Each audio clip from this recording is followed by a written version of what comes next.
You juggalos out there, wipe that clown makeup off your faces. Cast the monstrosities of the world. They all. Well, I used to date Levy. No kidding.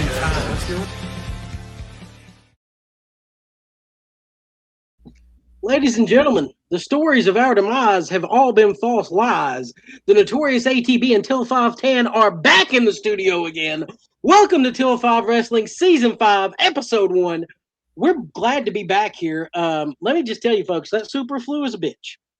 It's been a long few weeks, folks, but we are very happy to be back, and we're going to give you a good episode. And it's very fitting that this is the start of Season 5, since we are Till 5 Wrestling. That's right, and we're going to start things off, as we do around here, with Till 5 takes on JCW Lunacy episode 69. So I really enjoyed the show, as I usually do. Really fun episode. With story development in this one. I love the story development. Getting a little tired of disqualifications. Yeah, that comes with cool story development sometimes. I understand we can find a new way to get around to it, though, I think. Yeah.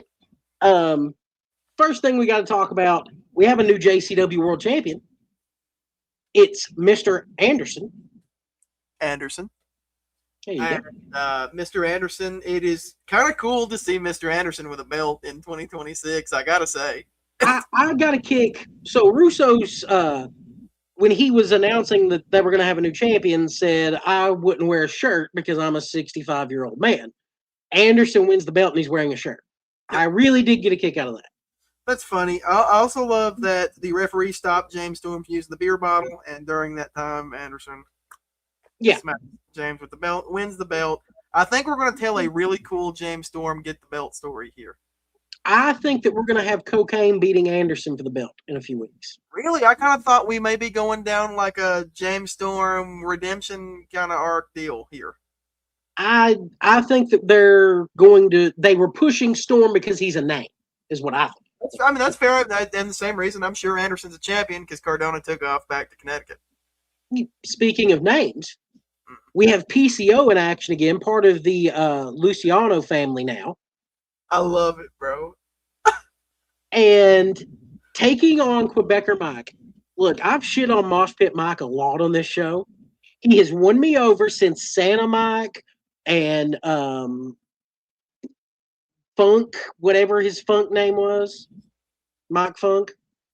I just want to say, Barnabas, I told you the Dark Quebecers would be cool, man. Now you have the chance. Here's the opportunity. Maybe Vito should just manage the Dark Quebecers. This is a layup for you, Barnabas. Or Vito. Vito could manage the Dark Quebecers against the Outbreak here in a couple of months. Stranglemania, book that shit now. Or Jasmine. It doesn't matter. Somebody book the Dark Quebecers. We want the fucking... Jay, give us the Dark Quebecers. Give us the Dark Quebecers, bro. You have the tools. You have the power. You can rebuild them. Here is your moment. Of course, PCO beats Quebecer Mike. Yeah. J-Rod shows up from American Gladiators. Yeah, and OVW. And OVW. Yep. Kicks the ever-loving shit out of Hollywood Haley J and her mother, Amazing Maria. And she said that was a receipt for taking her spot in OVW. So that's cool that we're doing some cross-promotional storylines between these folks. Yeah, I really like the fact that you're getting some NWA, OVW, JCW crossovers. I really like that. Yeah, it's a lot of fun. Very good for the business. Now, speaking of good for business, Vito's been doing a little business backstage. Russo's telling him no more attacks. So I guess this is the last night he's doing any. Vito is such a great businessman that he will find a way. Well, I mean, Mickey Knuckles takes out Jasmine St. Clair for him. Uh-huh.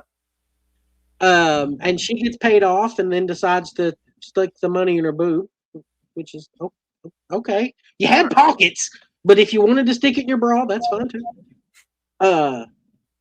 And then we see him plotting against the Brothers of Funstruction. I'm interested to see where that goes. Yeah, I am too. I think it'll be very entertaining. I've said before, I'm very entertained by the Brothers of Funstruction, and of course, Vito is the man and Vito's going to whip these clowns into shape. That's just what he does. Well, I'm interested to see when Yabo and Ruffo are outed as being in witness protection or what have you. I think that'll be a lot of fun. You disappeared and Tommy Rich took over for a second. Man, if I could do a Tommy Rich impression, that'd be a trick. Yeah. So, to me, and I'm sure to you, the highlight of it was the reveal of the Chosen. Oh my God, yes. Absolutely. Caleb Conley beating the dog shit out of Jeeves and laying out the ring rat to hug Russo. Let me just say that not only did he lay out Jeeves in the ring rat, I made a special note to say that Caleb Conley hit Jeeves with 5 burning hammers in a row.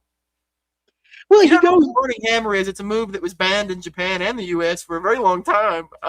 Super dangerous move. Caleb Conley absolutely wrecks Jeeves, and I loved it. Pulls him off of a stretcher to give him one. I loved it, man. It was such brutal. And I love Caleb. I think he's a hell of a talent. I'm really for many years one of the most underrated talents in the business. Right there. He's going to be joining us soon. That's right. We will have Caleb Conley on here. We're going to talk about Caleb's awesome mixtapes. We're going to have the Chosen one right here on Till 5 Wrestling. Yeah. And, if you would like to support Till 5, perhaps you should go pay a visit to our sponsors at Stover's Liquidation. Located at 481 Tulsa Road, Oak Ridge, Tennessee, 37830. You can call them at 865-523-4449. They're open from 8 a.m. until 6 p.m. Monday through Saturday. They are closed on Sundays. They're available 24 hours online at www.stoversliquidation.com. Go by and see them, get all of your liquidation and wholesale home improvement needs. They've got truckload quantities available. Tell them Till 5 sent you. So, one thing that we have to realize in wrestling is that all things must eventually come to an end. And we are both sad to report that it's the end of Bullet Club. Finally. May 3rd, 2013 to January 5th, 2026. What a run.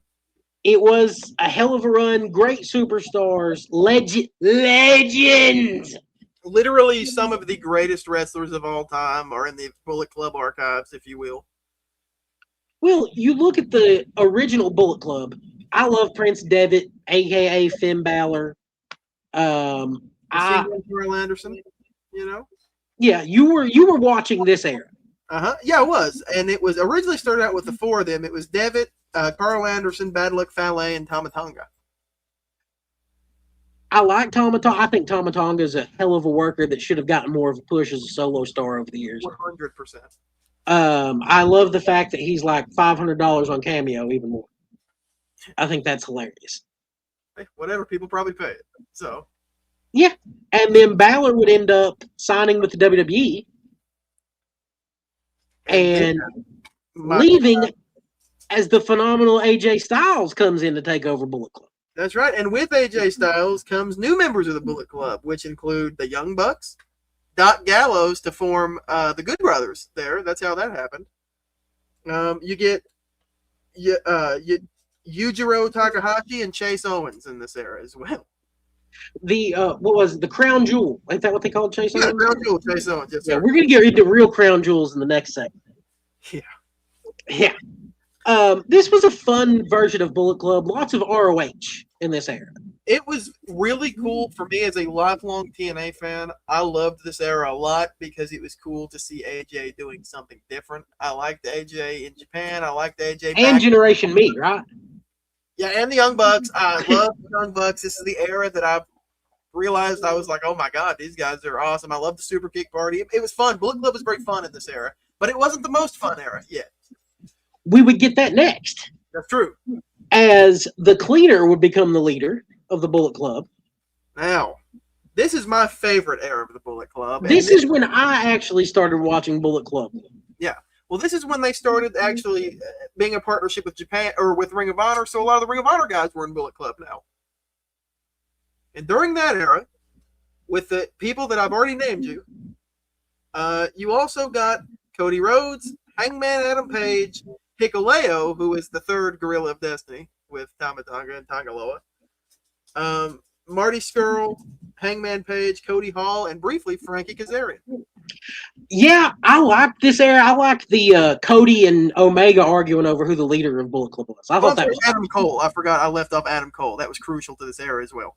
It's okay. We can forget about Adam Cole. It's allowed.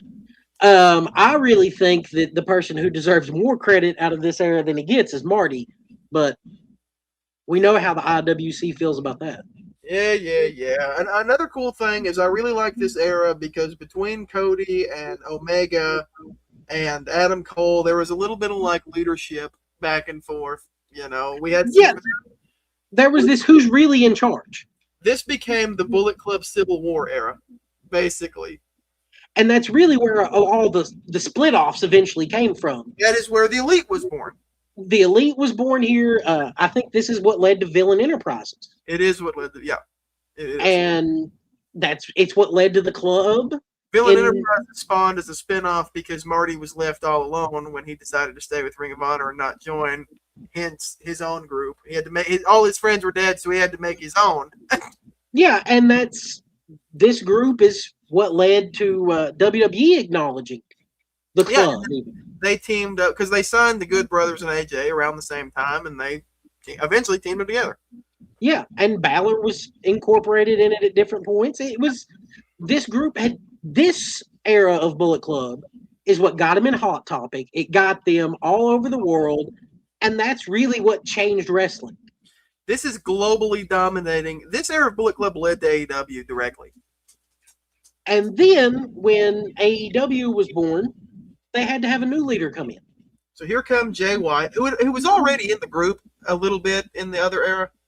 Yeah. But he turned on Kenny and became the leader, and the only people that they kept, because most everybody else jumped ship to AEW or WWE, they got Tama Tonga, Tongaloa, Bad Luck Fale, Kenta, El Phantasmo, Evil, Ace Austin, Chris Bay, Juice Robinson, and Taiji Ishimori. Now, Ishimori, he actually started when AJ was in. But he was more considered prominent in the Jay White era. Okay. I loved Kenta. ELP was a lot better than people give him credit for. Agreed. Evil is literally, I can't stress this enough. I reckon he's about to sign with WWE. Evil is the drizzling shits. He is the worst Japanese wrestler I've ever seen in my fucking life. And I'm so thankful that Tony Khan hates him so I don't have to see him every Wednesday night. I love Ace Austin. Yeah, Ace Austin's great. Chris Bay, I hope that... I look forward to him getting healthy and coming in. Chris Bay was, to me, one of the best rising young stars there was prior to that unfortunate injury. I really hope the best for him. Yeah. And then Jay White comes over to AEW. We get Bullet Club Gold, which is now the Bang Bang Gang. And they bring in the Guns, and then eventually Ace Austin, and hopefully one day Chris Bay. Yeah. And then that brings us into the David Finlay era of Bullet Club. The death era of Bullet Club. Now, the David Finlay era of Bullet Club gets a little bit wonky because a couple groups dissolve into the Bullet Club while this is going on. Okay? So basically, this is who you get in this era. You get David Finlay, you get Clark Connors, who I do like. Yeah, I like Clark Connors. Connors and Gabe Kidd, I'm really becoming a fan of from the War Dogs. Yeah, Kidd is very intense. I like Gabe Kidd too. But you also get Drilla Maloney, who I've told you before was my rising star of this whole entire faction. I think he's wonderful, wonderful wrestler. I think he'll also go to WWE. Then you get Alex Coughlin, who unfortunately retired. He was an amazing prospect from the New Japan Dojo. He retired a couple years ago. He was an original War Dog. Okay. He had some neck injuries. He was just 27 or 28 and decided it wasn't worth it. So I mean, great wrestler. Then you had Gato. And then they brought in the newest members at the end, Oscar and Yudo Ice, which is a new tag team there. That was the Gato joining Bullet Club, I feel, was when they jumped the shark. Very much so. Because Bullet Club was mainly outsiders, so it was weird when they started, like, it was just full of the normal Japanese wrestlers. Yeah. And then they had Robbie X, Steel Taiji Ishimori, Sonata, Jack Perry, the Drizzling Shits Evil, Show, and Yoshinobu Kane Maro. Yeah, and now Bullet Club's dead because David Finlay couldn't draw flies to horse shit. Well, Bullet Club at that point, in fairness to Finlay, as much as I'm really not a big fan of Finlay, truthfully, I liked him when he was teaming with Juice Robinson. I just really don't get much of an appeal for him. He's kind of like Jay White light to me. To me, he reminds me of Jimmy Uso. That's fair. And that's, I mean... I call him Jay White light because he modeled his entire game after Jay White, and unlike the other Bullet Club members, didn't try to do something different. Well, and that's honestly probably why they've just decided to go ahead and get rid of Bullet Club. That the merchandise probably wasn't selling as good as it once was. I imagine that for all the reasons, and it's because there was multiple subgroups that dissolved into one, so there was so much merchandise. Well, you had the Elite, you had the TNA Bullet Club, you had the Club, you had Balor Club, you had the Bang Bang Gang, the War Dogs. Wasn't there House of Torture? Yeah, House of Torture. Yep. Yeah, just a lot of... I'm sure we're forgetting something, truthfully. Yeah, it got to be in too much. And sometimes, you just need to go ahead and kill the creation.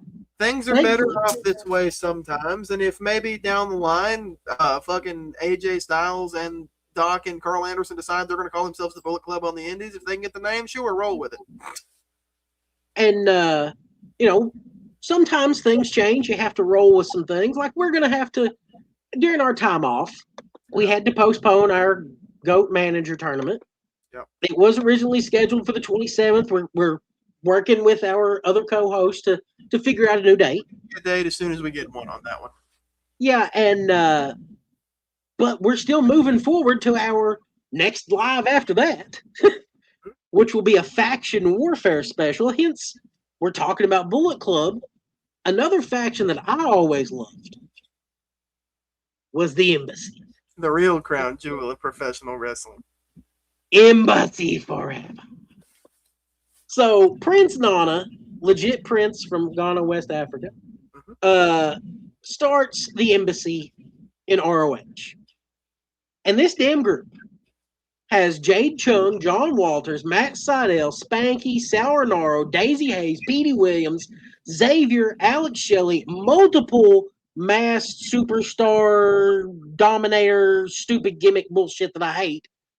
Alex Shelley, the Monster Abyss, and the original Crown Jewel, Jimmy Rave. One of the most underrated wrestlers of the era. Absolutely. Had he been living and healthy, he would be a big star today in AEW, I would imagine. I imagine that at the very least, they'd have him working backstage. For sure. They also had a really good Oman Tortuga. He looked cool. Dog shit wrestler, though. Yeah, that happened. That's the WCW effect right there. Look cool, dog shit wrestler. Then we get to the second generation of the Embassy, where you have Daivari, Joey Ryan, Necro Butcher, Boston Smith, Eric Stevens, a young Ernesto Osiris, and Claudio Castagnoli as the Crown Jewel. We have a couple of Crown Jewels during this era. Boston Smith is somebody that doesn't get any kind of love at all, but I really like him. He died young, unfortunately. I think that if Boston had lived another 10 years, he'd be a fucking megastar. He would be Gunther. Bison was just a fucking wonderful, fantastic pro wrestler. Yeah, hell of a worker. I enjoyed that version of the Embassy because... That's an interesting version. I also like Daivari. I'm a big Daivari guy, man. Well, Necro running around in the Crown Jewel robe was hilarious to me. And Daivari makes sense for me in that gimmick. Daivari's cool. He looks the part. So... Then, if you notice, there's only one person that carries over, and that's Ernesto Osiris. Yeah.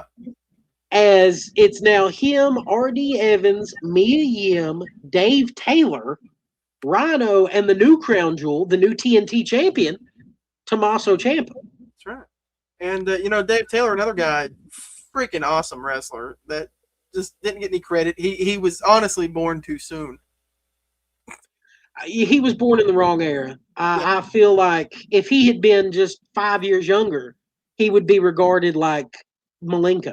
Yeah, he was an amazing technical wrestler, one of the best.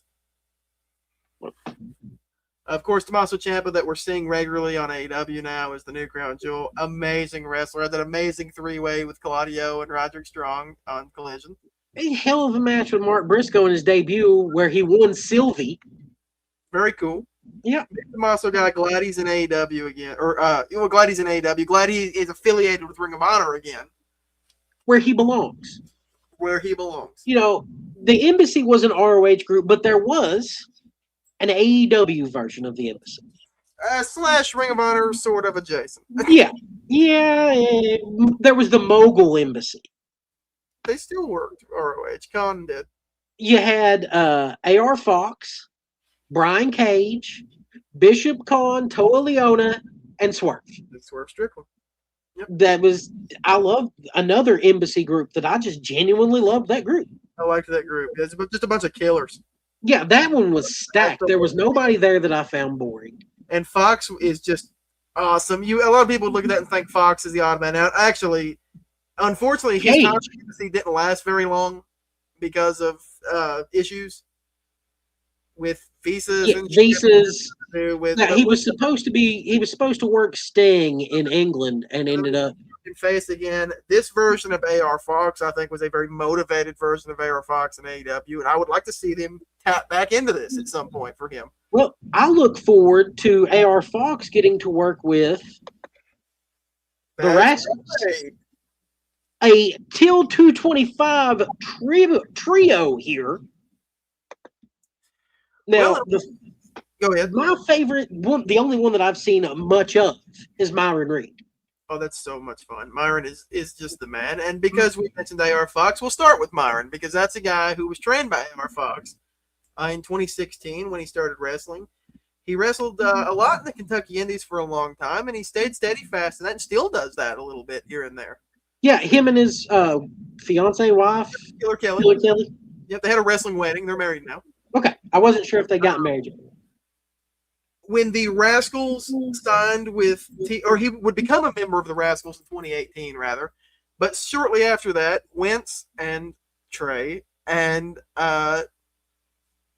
Desmond went to Impact, right? Yeah.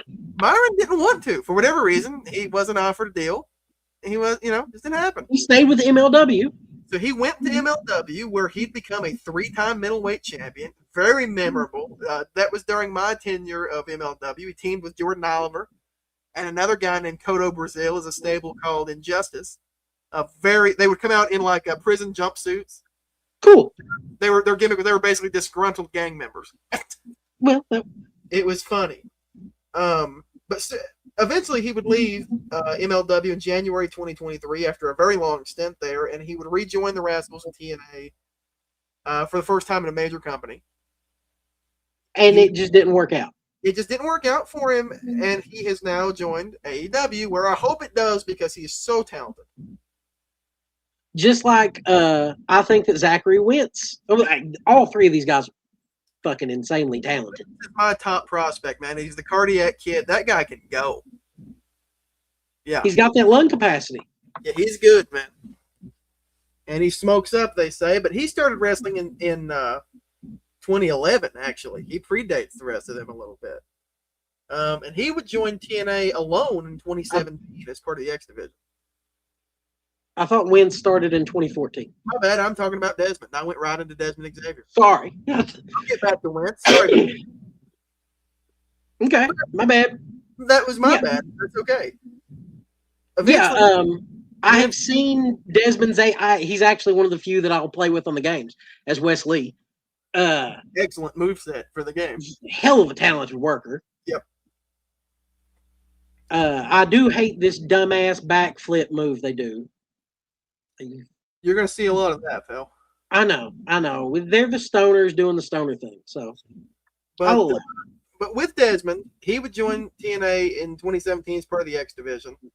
Eventually, Wentz would join the year after, and they actually didn't win the tag titles there during their first run, which is surprising. I thought they did. They didn't. LOL TNA. Yeah.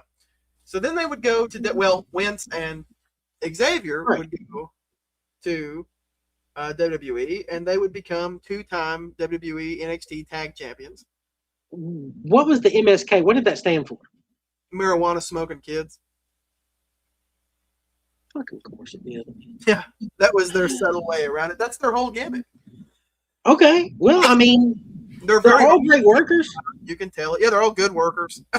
Now, if you would like to smoke them if you got them, like the Rascalz, perhaps you should go see our good friend, Hot Donna. She's rolling in the foothills of the Smokies at 2560 East Andrew Johnson Highway, Suite 3 in Greenville, Tennessee. You can give them a call at 423-609-7138. They're open from 9 a.m. until 10 p.m. Monday through Friday, from 10 a.m. until 7 p.m. on Sundays. Go by, see them, get you some quality THC products. I can't say enough good things about their Delta 8 Legal Buds gummies. They've got them in a 150 milligram pack. That's 10 micro dose gummies. Great deal there. And Hot Donna, special thank you for the special chocolates. Special chocolate. Now, look, you might not want to say that too loud. Your nail tech fiance might come after you. Sorry about that, and sorry to Vito, who's trying to court Hot Donna at this time. I mean, Mrs. Vito might not appreciate that. I'm here to defend Vito. I'm a Vito loyalist. Well, we're going to close things out with a hot topic right now in the world. Bad Bunny. Bad Bunny. So, we do a little thing around these parts called crossovers, where we talk about people who've come from another medium, or media, as it is, and work in wrestling. Bad Bunny, 2001, showed up at the WWE with a song called Booker T. Yeah. I didn't like it. I didn't get it. I like the cool Booker T entrance that he did, where he's got the cool camo gear on, and he's where he's dressed like his GI Bro days. Yeah, that's kind of neat. That's Yeah, all right. yeah. It was a cool look. It was nice to see a rap song that's cool. popular as hell about pro wrestling. That was cool. Yeah, for sure. He quickly forms an alliance with Damian Priest. Yep. Priest helps him get the 24/7 title, and then eventually he turns on Bad Bunny. After teaming with him, because he and Priest team up to take on Miz and Morrison at WrestleMania 37. Yes, I was going to say after they teamed at WrestleMania 37, he does eventually turn on him to join Judgment Day. With Dom. With Dirty Dom and Finn Balor. So I liked Judgment Day back then. That was fun. Coolest intro I've ever seen, or entrance I've ever seen, is that Puerto Rican, when that whole crowd is going nuts for Bad Bunny going out there for his street fight against Damian Priest, which Bad Bunny won. And you get that really crazy Savio Vega run in that everyone was like, what the fuck is Savio Vega doing here? Well, I mean, name a better Puerto Rican wrestler. Yeah, it fit. There's one great. We had Carlito already, so now you got to bring in Savio. Yeah, it's a cheap pop, but it's a good one. It worked. So, what if we could get Bad Bunny to go to AEW and be all elite for a little bit? Well, I think it's really interesting that Bad Bunny really seemed to have a knack for this wrestling thing, and he has not appeared in WWE since that. Yeah. I say let's bring him in. I'd really like to see him maybe accompany Bandito to the ring for an ROH title defense against someone from the Callis family to start it out. That'd be great. And maybe even let that be how he ends up losing the ROH title. Is that not? So Bad Bunny teams with Brodito in a 6-man tag against the Callis family. Could be a ball. It would be a simple, easy booking. Nobody's going to be upset. If you can get Big Boom AJ over, you can get Bad Bunny over. Bad Bunny can work really well. I mean, everyone was so impressed with his wrestling ability. If he wasn't such a successful artist, then he would have been a damn great full-time professional wrestler. Absolutely. And if he's willing, I think that any company should jump on bringing him back in, even if it's the shitheads in the WWE. Well, that pisses me off, honestly. It makes me kind of hate him a little bit because he's just so damn good at everything. Well, is that why you also hate Logan Paul? No, I hate Logan Paul because he's a douchebag. And Bad Bunny's a decent human.